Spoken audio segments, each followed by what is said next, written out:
खबरें जो आपको सीधे जोड़ती हैं हमसे, जिनका आपकी जिंदगी पर होता है सीधा असर। खबरों की वही तस्वीर, बिना बदले बिना डरे, जज्बा सच का लिए, सच दिखाते हैं। प्रमोद निगम हत्याकांड में ऐतिहासिक फैसला, मुख्तार अंसारी के शूटरों को आजीवन कारावास। वाराणसी 15 अप्रैल। बहुचर्चित स्वच्छता प्रहरी प्रमोद निगम हत्याकांड में वाराणसी की एमपीए न्यायालय कोर्ट ने ऐतिहासिक फैसला सुनाते हुए कुख्यात अपराधी मुख्तार अंसारी के 2 शूटरों नंदलाल राय उर्फ बबलू लंगड़ और शेषनाथ शर्मा को आजीवन कारावास की सजा सुनाई है। अतिरिक्त जिला एवं सत्र न्यायालय पंचम के न्यायाधीश जोगेंद्र विक्रम सिंह की अदालत ने दोनों को भारतीय दंड संहिता की धारा 302-34 में दोषी पाते हुए आजीवन कारावास और 50,50,000 रुपए का जुर्माना तथा शस्त्र अधिनियम की धारा 325 के तहत 3 वर्ष की सजा और 10,000 रुपए का अर्थदंड भी लगाया। गौरतलब है कि 17 जनवरी 2017 को दिन दहाड़े स्वच्छता दूत प्रमोद निगम की बेरहमी से हत्या कर दी गई थी। वारदात के बाद जब शव यात्रा हुकुलगंज स्थित उनके निवास से निकली तो हजारों की संख्या में स्ट्रीट वेंडरों की भीड़ चौका घाट चौराहे से इंग्लिशिया लाइन ले जाने की कोशिश करने लगी। हालात को देखते हुए जिलाधिकारी योगेश्वर राम मिश्रा, वरिष्ठ पुलिस अधीक्षक नितिन तिवारी, क्षेत्राधिकारी अनुराग आर्य सहित भारी पुलिस बल ने लोगों को समझाकर शव को मणिकर्णिका घाट पहुंचाया। प्रमोद निगम, जो राष्ट्रीय फेरी पटरी ठेला व्यवसायी संगठन के संस्थापक सचिव थे, प्रधानमंत्री नरेंद्र मोदी के स्वच्छ भारत मिशन के तहत नगर निगम वाराणसी द्वारा स्वच्छता दूत के रूप में नामित किए गए थे। वह भाजपा, विश्व हिंदू परिषद, बजरंग दल जैसे संगठनों में सक्रिय रहते हुए राम जन्मभूमि आंदोलन में भी महत्वपूर्ण भूमिका निभा चुके थे।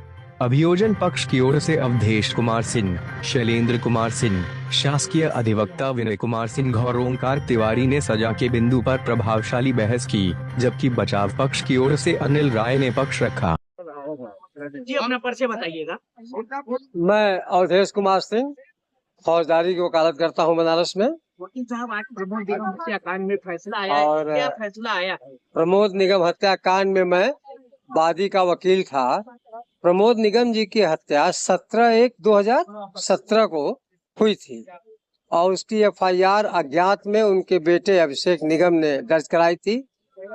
जांच के दौरान नंदलाल राय और शेषनाथ शर्मा दोषी पाए गए और जब पुलिस ने इन लोगों को गिरफ्तार किया 13/2 को, तो नंदलाल राय के पास से वो पिस्टल बरामद हुई जिससे उन्होंने हत्या किया था।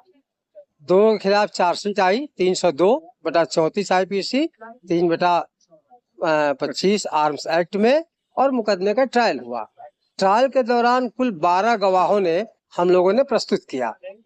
ट्रायल के दौरान अभियुक्त के वकीलों ने या अभियुक्त ने जानबूझ करके कुछ गवाहों से जिरह नहीं किया, जिसके कारण उनकी गवाही बंद कर दी गई।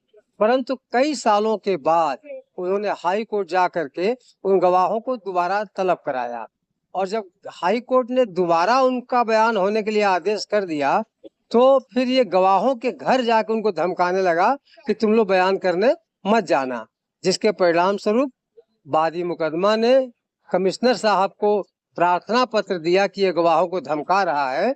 तब कमिश्नर के आदेश से गवाह को सुरक्षा मिली और पुलिस की सुरक्षा में आकर के उसने बयान दिया। अभियुक्त को कितने वर्ष की सजा हुई है, क्या जुर्माना लगाया? बता रहे। तो इतने गवाहों को परीक्षित करने के बाद उस मुकदमे का आर्गुमेंट हुआ और अदालत ने साक्ष्य के आधार पर पुख्ता सबूत पाते हुए दोनों अभियुक्तों को 302/34 IPC में आजीवन कारावास और 50,000 का जुर्माना और शेषनाथ को 3/25 आर्म्स एक्ट में 3 साल की सजा और 10,000 जुर्माने का आदेश आज किया है। वो जेल भेजे जा चुके हैं। ये किस ब्रांच में पूरा चला मुकदमा, कहाँ आया ये MP MLA कोर्ट ADJ 5 के। हाँ, चला तो कई कोर्टों में ये, लेकिन फाइनली डिसीजन इसका है वो MP MLA court ADJ 5 Yuzvendra Vikram Singh जज हैं, जिन्होंने बहुत लंबा चौड़ा करीब मुझे लगता है कि 45 पृष्ठों का फैसला दिया है। बहुत कम मुकदमों में इतना लंबा फैसला देखने को मिलता है। बताइएगा। अभिषेक निगम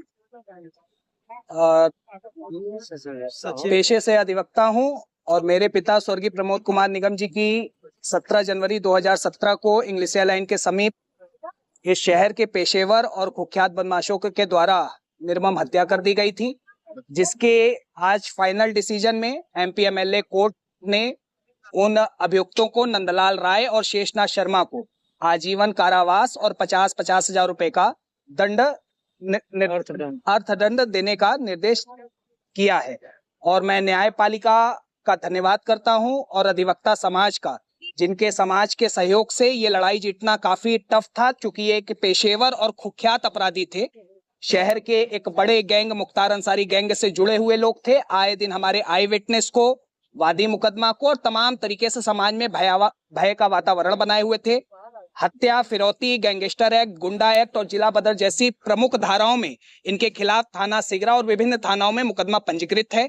इनसे लड़ना एक टफ काम था, लेकिन अधिवक्ता समाज के एक सहयोग से न्यायपालिका ने हम सबके साथ न्याय करते हुए मेरे परिवार को कहीं ना कहीं न्याय दिया और न्याय के प्रति एक समाज में एक दृढ़ संकल्प के साथ साथ एक संदेश देने का काम किया कि अगर कोई भी अपराधी एक सामाजिक काम को इस तरीके से अंजाम देगा तो उसको कहीं ना कहीं दंडनीय अपराध न्यायपालिका द्वारा दिया जाएगा। आज बतौर पुत्र आपको कितनी खुशी हो रही है? इतना बड़ा मामला, इतना लंबा जो था आज। ये केवल मेरे पिता की हत्या नहीं थी, ये पूरे देश के हजारों करोड़ों स्ट्रीट वेंडरों की हत्या की गई थी और इस हत्या में निश्चित रूप से पूरे देश के स्ट्रीट वेंडरों के साथ आज न्याय हुआ है और आज पूरे देश के स्ट्रीट वेंडर आत्मसंतोषजनक स्थिति में न्यायपालिका का आभार प्रकट करते हैं।